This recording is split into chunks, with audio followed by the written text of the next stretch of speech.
Hi, friends. It's nice to see you today. I have been thinking a lot about beauty and the need for noticing beauty in the midst of difficult times and stressful seasons. And Psalm 19 came to mind, and it starts with these verses.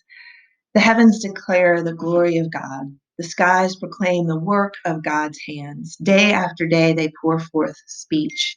Night after night, they reveal knowledge. They have no speech. They use no words. No sound is heard from them. Yet their voice goes out into all the earth, their words to the ends of the world. In the heavens, God has pitched a tent for the sun. I love that imagery. I think it's beautiful. It brings to mind a book that I like. I like children's books, particularly children's picture books. And this one's called The Gardener. And it's set in the mid 1930s. And it's about a little girl who is sent from her home to that of her uncle because of the hardship that's happening at her house and with her family. And so for a season, she is sent to go live in the city. And it's a series of letters with some beautiful illustrations. So I want to share it with you today. August 27th, 1935. Dear Uncle Jim, Grandma told us after supper that you want me to come to the city and live with you until things get better. Did she tell you that Papa has been out of work for a long time and no one asks Mama to make dresses anymore? We all cried, even Papa. But then Mama made us laugh with her stories about you chasing her up trees when you were both little. Did you really do that? I'm small but strong, and I'll help you all I can. However, Grandma said to finish my schoolwork before going to do anything else. Your niece, Lydia Grace Finch. Here's the next page. September 3rd, 1935. Dear Uncle Jim, I'm mailing this from the train station. I forgot to tell you in the last letter 3 important things. I'm too shy to tell them to your face. Number one, I know a lot about gardening, but nothing about baking. Number two, I'm anxious to learn to bake, but is there any place to plant seeds? Number three, I like to be called Lydia Grace, just like Grandma. Your niece, Lydia Grace Finch. Here's the next page. On the train, September 4th, 1935. Dear Mama, I feel so pretty in your dress that you made for me. I hope you don't miss it too much. Dear Papa, I haven't forgotten what you said about recognizing Uncle Jim. Just look for Mama's face with a big nose and a mustache. I promise not to tell him. Does he have a sense of humor? And dearest Grandma, thank you for the seeds. The train is rocking me to sleep, and every time I doze off, I dream of gardens. Love to all, Lydia Grace. There she is in the big train station by herself.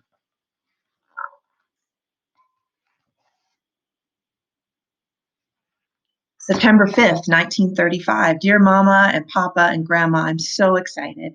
There are window boxes here. They look as if they've been waiting for me. So now we'll both be waiting for spring. And Grandma, the sun shines down on the corner where I will live and work. Love to all, Lydia Grace. P.S. Uncle Jim doesn't smile.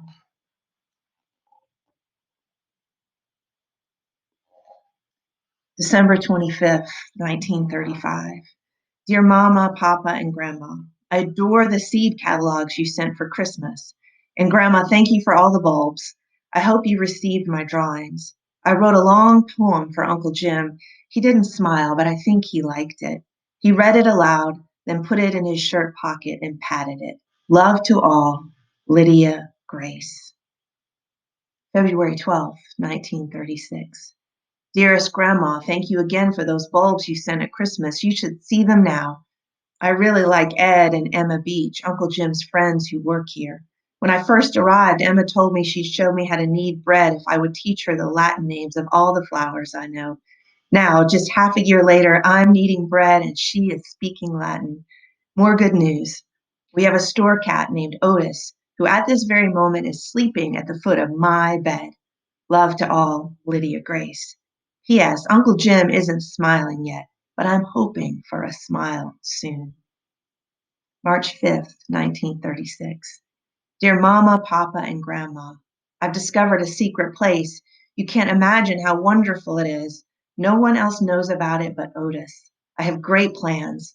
Thank you for all the letters. I'll try to write more, but I'm really busy planting all your seeds in cracked teacups and bent cake pans. And Grandma, you should smell the good dirt I'm bringing home from the vacant lot down the street. Love to all, Lydia Grace. April 27th, 1936. Dearest Grandma, all the seeds and roots are sprouting. I can hear you saying, April showers bring May flowers.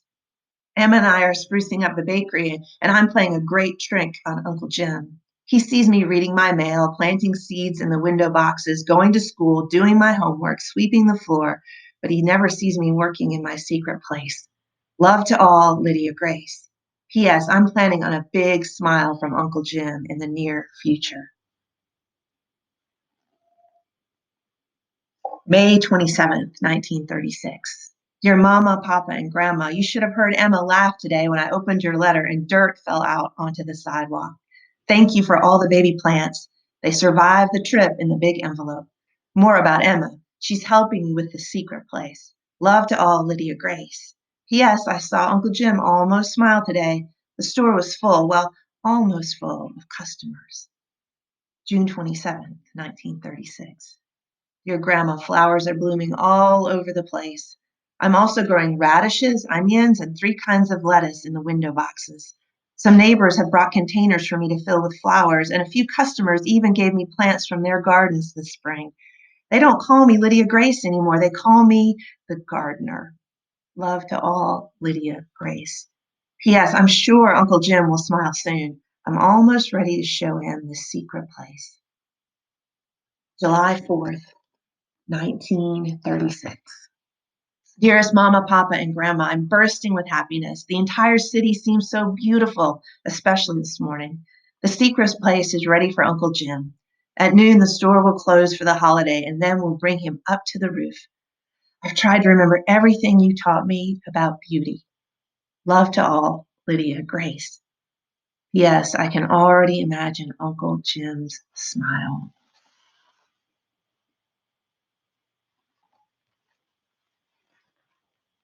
July 11th, 1936. Dear Mama, Papa, and Grandma, my heart is pounding so hard, I'm sure the customers can hear it downstairs. At lunch today, Uncle Jim put the close sign on the door and told Ed and Emma and me to go upstairs and wait. He appeared with the most amazing cake I've ever seen, covered in flowers. I truly believe that cake equals 1,000 smiles. And then he took your letter out of his pocket with the news that Papa has a job.